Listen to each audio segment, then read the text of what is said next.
there. So I was going to do this on Facebook Live. Facebook's not being very cooperative right now, so I'm winging it. I wanted to talk about a couple of things.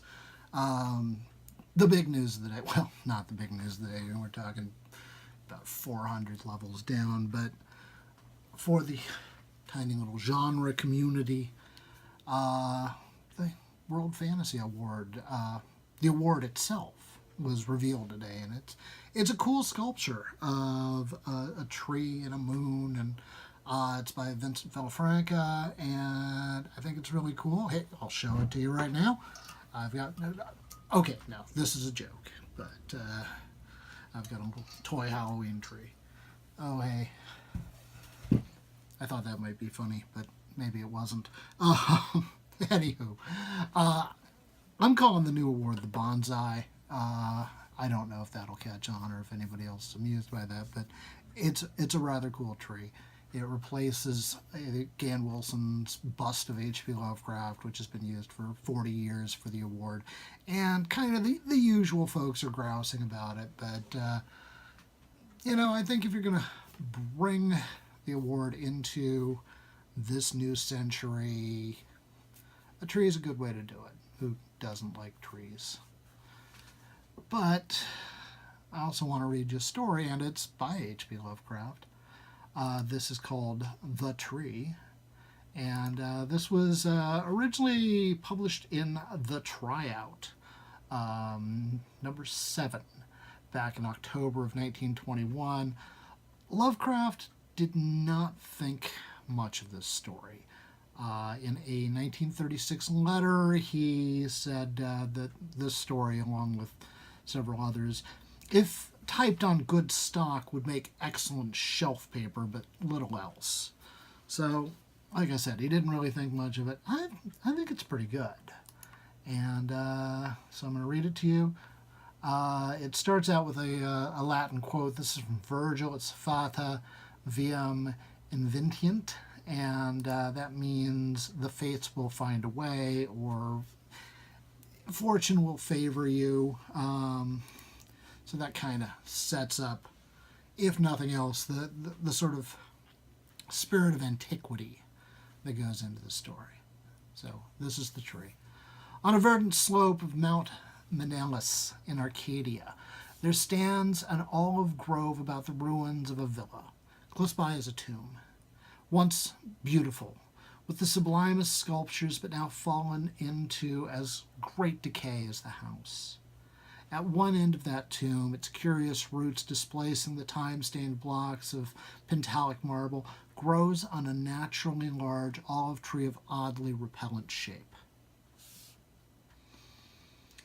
So like to some grotesque man, or death-distorted body of a man, that the country folk fear to pass it at night when the moon shines faintly through the crooked boughs, Mount Menelus is a chosen haunt of dreaded Pan, whose queer companions are many, and simple swains believe that the tree must have some hideous kinship to these weird Panisi.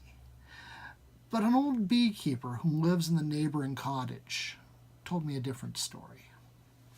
Many years ago, when the hillside villa was new and resplendent, there dwelt within it the two sculptors Kalos and Musides.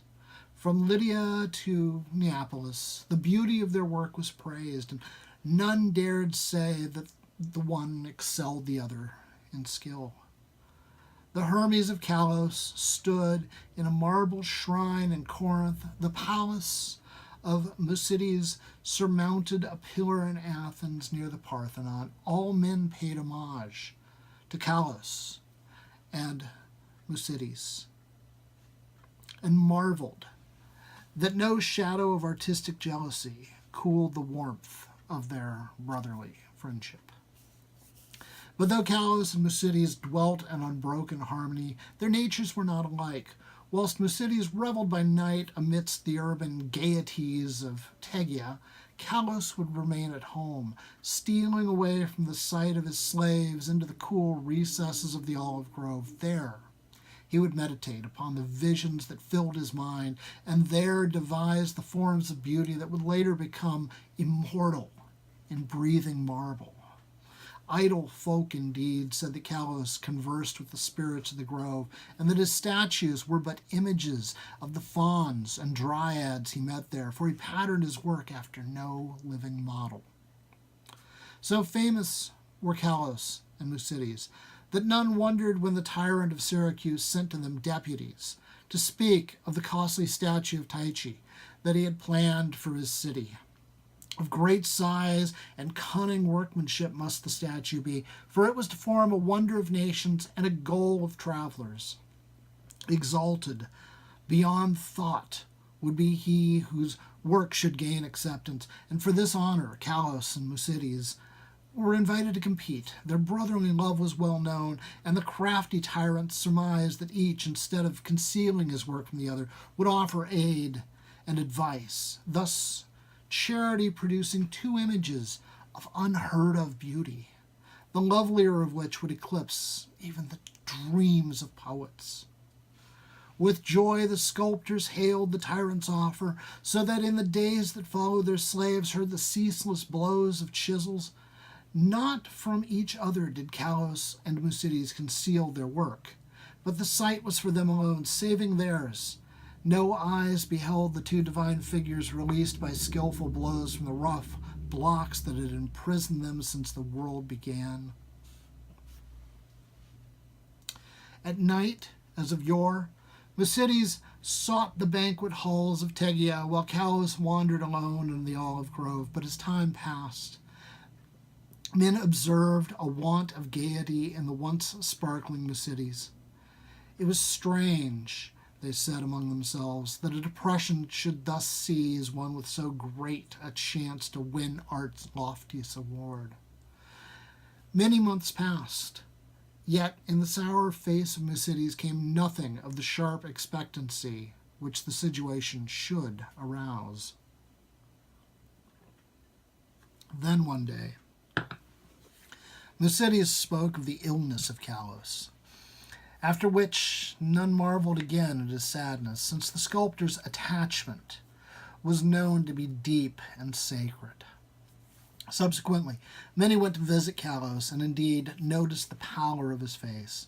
But there was about him a happy serenity which made his glance more magical than the glance of Musides, who was clearly distracted with anxiety and who pushed aside all the slaves in his eagerness to feed and wait upon his friend with his own hands. Hidden behind heavy curtains stood the two unfinished figures of Tyche, little touched of late by the sick man and his faithful attendant.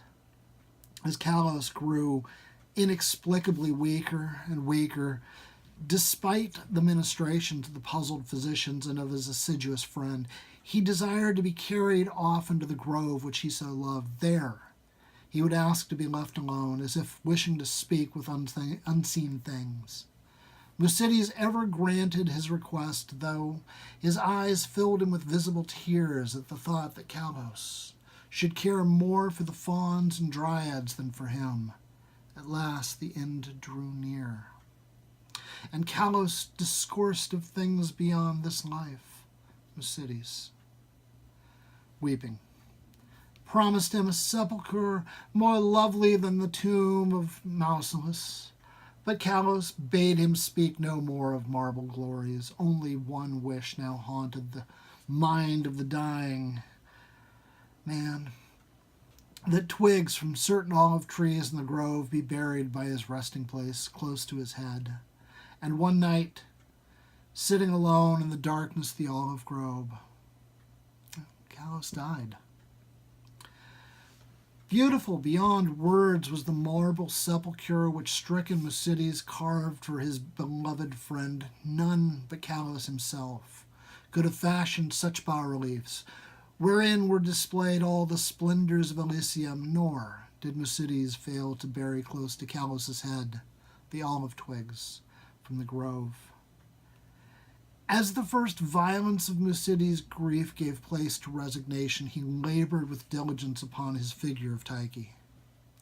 All honor was now his, since the tyrant of Syracuse would have would have the work of none save him or Callus.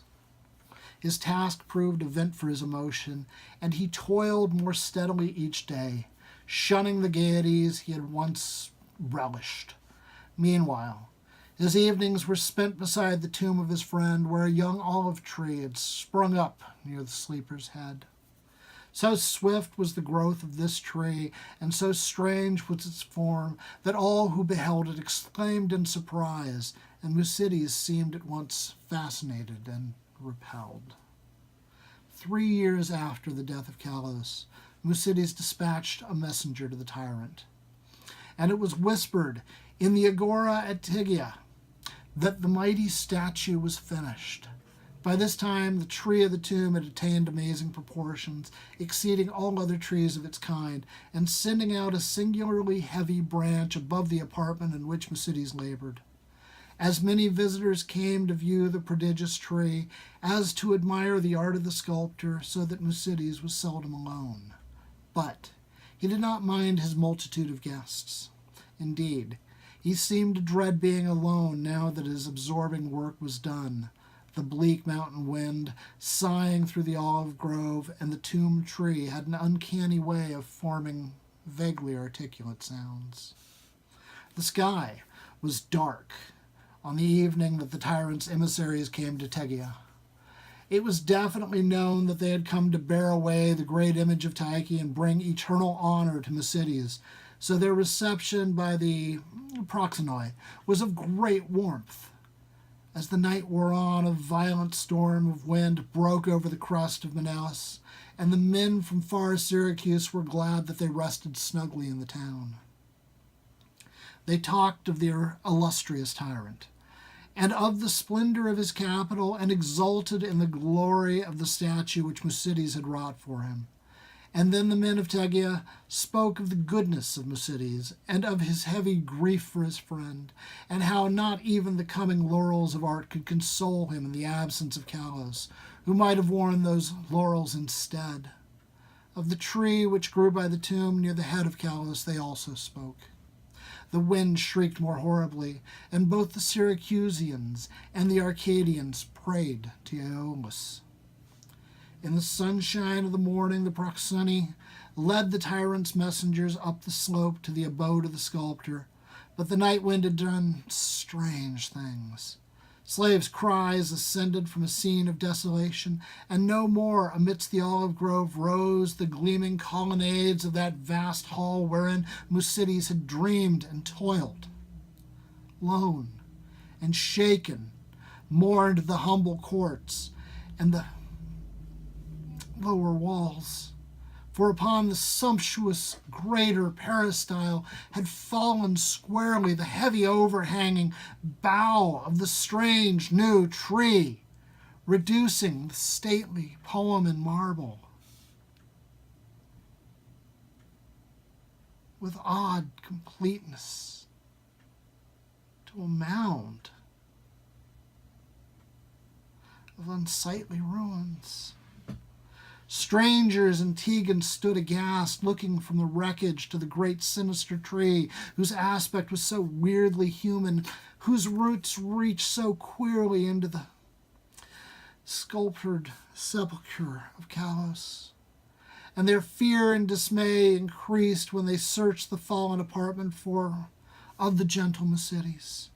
And of the marvelously fashioned image of Tyche, no trace could be discovered.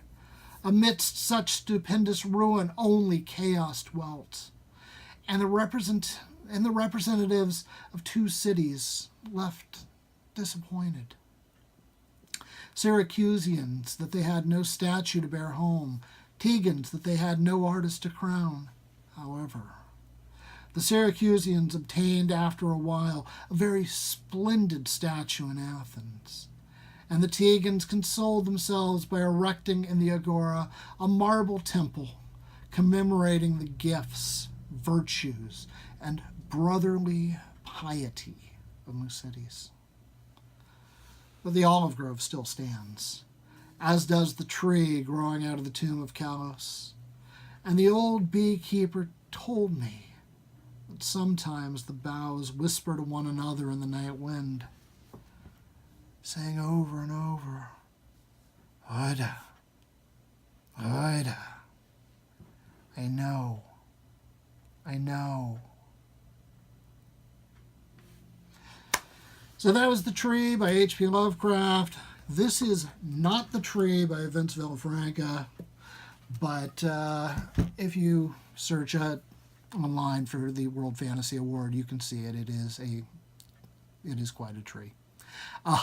Thank you for tuning in, and I'm Ross Lockhart, and I'll read you something else in the near future.